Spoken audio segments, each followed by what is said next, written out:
Maka ketika berbicara jodoh, jodoh adalah cerminan dari diri kita. Kitanya baik, Allah akan memperindah jodoh kita.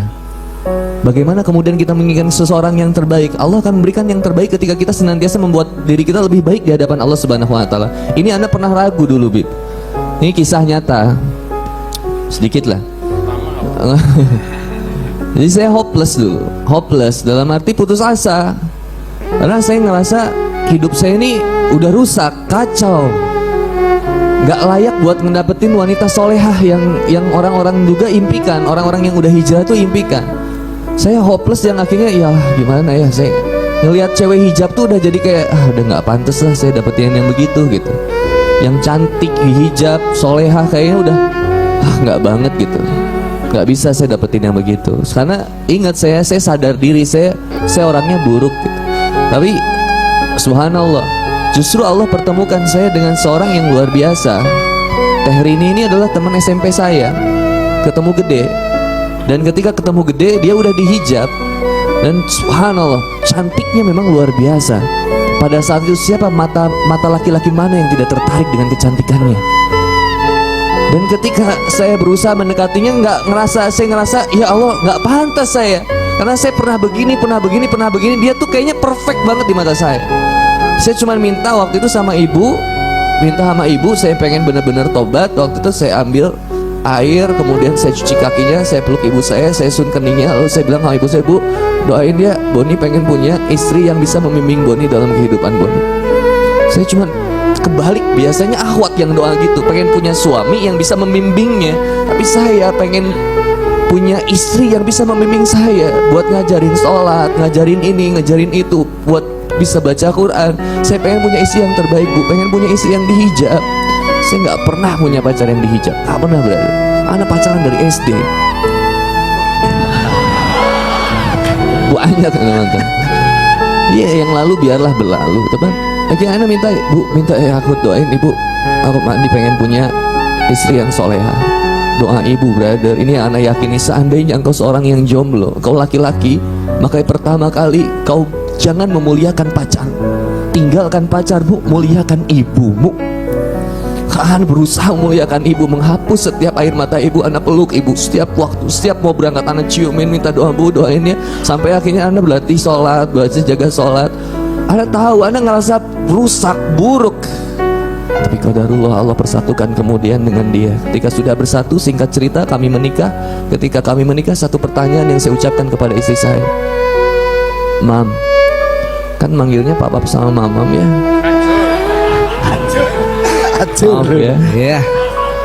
Mam, kenapa sih kamu sayang sama papa? Kamu mau nikah sama papa? Apa jawaban istri saya? Ini saya ingat banget dan mudah-mudahan jadi motivasi buat Ahwat. Pap, dulu itu aku bilang sama Allah, aku doa sama Allah, ya Allah, tahun ini aku pengen nikah, berikan aku jodoh yang terbaik menurutmu ya Allah. Subhanallah, siapapun laki-laki yang datang ke rumahku ya Allah, dia adalah laki-laki yang terbaik dan serius untuk menjalin hubungan denganku ya Allah. Berikan yang terbaik menurutmu ya Allah. Dan satu dari sekian banyak laki-laki yang datang ke rumahnya, yang berani datang, hanya Handi Boni yang berani datang. Gitu dari cowok. Berikut anak begitu datang itu, kakeknya keluar terus bilang Boni. Kata anak, kok udah kenal nama anjingnya Boni. Wah, subhanallah. Nah, singkat cerita begitu nikah, lalu akhirnya kita nikah. Papap duluan, aku duluan yang datang. Lalu kemudian aku nanya lagi, Mam, kenapa mau membersamai papap dari nol sampai sekarang? Maksudnya ya aku nikah itu dalam kondisi luar biasa deh, ujiannya, brother. Karena begitu nikah itu usaha hancur semua, masya Allah, minus anak. Udah mau dipenjara, udah mau diancam dibunuh segala macam. Saya nggak punya apa-apa. Dan rusak banget kehidupan saya, ibadahnya, wah udah nauzubillah deh kalau ingat itu. Saya tanya, kenapa mama mau nemenin saya? Nggak pernah terucap kata cerai. Lalu istri saya bilang, Pak, menemani kamu bisa jadi menjadi jalan surga bagiku. Aku hanya berusaha untuk sabar menghadapi kamu. Karena kesabarannya Asiyah menghadapi Fir'aun justru mendatangkan tiket surga bagi Asiyah. Maka aku hanya berusaha untuk menjadi seperti seorang Asiyah pada saat itu. Maka saya bilang, berarti saya Fir'aun gitu. Ya itulah proses. Jadi gimana cara mendapatkan istri yang solehah? Solehkan diri kita. Gimana cara dapetin laki-laki yang soleh? Solehahkan diri kita. Yang kalau lihat cermin tuh gitu, pantasnya saya punya suami gimana ya?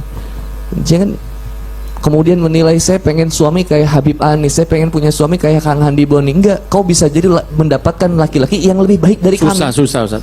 Susah. Oh, iya. Masya Allah. Ya ini brother and sister lah gitu ya, dengan cara yang terbaik. Nah, yang berikutnya menjemput jodoh dengan cara yang terbaik. Kalau caranya salah, pasti kemudian akhirnya mendatangkan masalah lewat pacaran. Berapa banyak akhwat yang nggak yakin buat nikah itu bilang, kayaknya nggak mungkin nikah dengan cara Islam tuh kayaknya ribet banget. Susah kayaknya, masa cuman ketemuan sehari 2 hari bisa langsung nikah. Lah saya aja yang pacaran 7 tahun gak nikah-nikah. Karena caranya salah dan bermasalah.